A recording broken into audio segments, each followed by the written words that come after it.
Waduh, gawat ini, gawat darurat. Ada banyak perampok sekarang.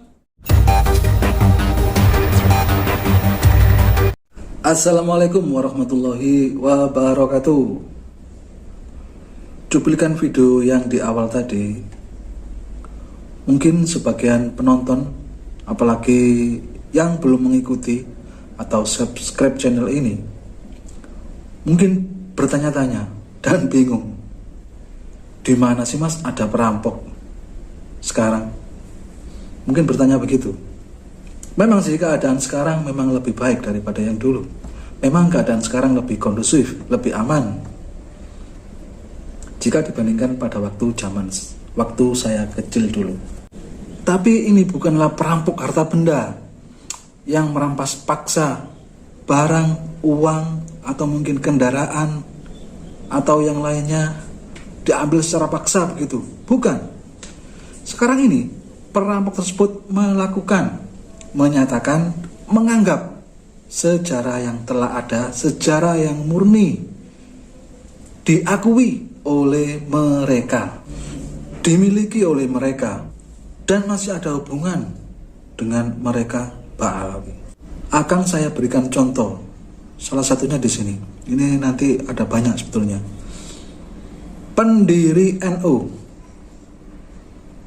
pendiri Muhammadiyah, itu diakui oleh Ba'alawi. Padahal pendiri NU itu adalah Kiai Haji Hasyim Asy'ari, dan pendiri Muhammadiyah adalah Kiai Haji Ahmad Dahlan. Yang kedua, tahlil, itu diakui oleh kaum Ba'alawi. Padahal kita ketahui bersama, dan saya cuplikan atau saya bikinkan video di video sebelumnya, bahwasanya tahlil itu karya dari Wali Songo. Jika dirunut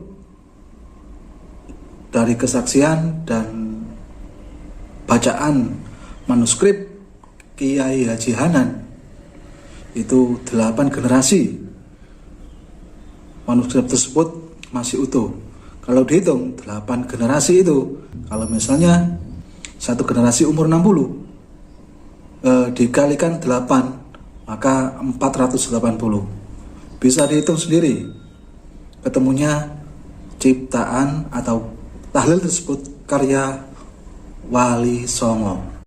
Yang ketiga yaitu Tuanku Imam Bonjol, bernama asli Muhammad Syahab, lahir 1 Januari 1772. Jika dirunut silsilahnya dari ibu dan pamannya, Syekh Utsman adalah perantau dari bangsa Arab, bukan bangsa Yaman. Dan nama aslinya Muhammad Syahab tidak ada hubungannya dengan Syihab. Jadi itu disamakan sama Ba'alawi, Syahab dengan Syihab. Padahal ya namanya beda, antara A dan I, Syahab dan Syihab. Yang lebih parah lagi yaitu Jawa dan Indonesia ini milik Tarim, milik orang Yaman. Parah ini. Ini sangat berbahaya sekali jika dianut. Kan dia juga banyak penganut tuh, banyak murid-murid, banyak penganutnya. Jika penganutnya juga menyetujui bahwa akuan orang Yaman tersebut,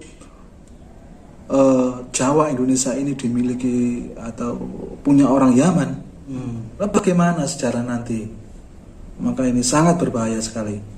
Selanjutnya yaitu kuburan, membangun kuburan fiktif.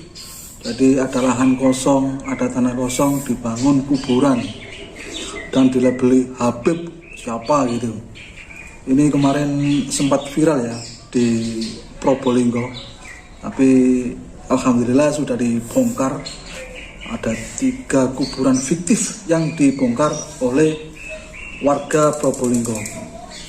Lah tujuannya apa sih kok bikin kuburan fiktif tersebut dilabeli Habib titik-titik gitu? Ini jika diyakini oleh masyarakat sekitar maka pendapatannya atau income dari peziarah bisa sangat banyak. Kita ketahui makam Gus Dur itu kotak amalnya saja menghasilkan 2,5 miliar dalam 1 tahun. Selanjutnya yaitu Wali Songo. Wali Songo ini diakui dan diklaim silsilahnya itu nyambung ke Ba'alawi. Ini kan sangat aneh. Padahal leluhur Wali Songo itu tidak berasal dari Yaman. Satu pun tidak ada yang berasal dari Yaman. Ini diketahui ketika Durya Wali Songo atau keturunan Wali Songo itu melakukan tes DNA. Jadi hasilnya bisa diketahui. Dari hasil tes DNA itu bisa diketahui penyebaran leluhurnya itu di mana, di negara mana, itu diketahui. Dan satu pun tidak berasal dari Yaman. Padahal waktu itu ada pernyataan seorang Habib dari Ba'alawi, dari klan Ba'alawi, dari kalangan Ba'alawi, memberikan pernyataan bahwasanya Durya Wali Songo itu terputus.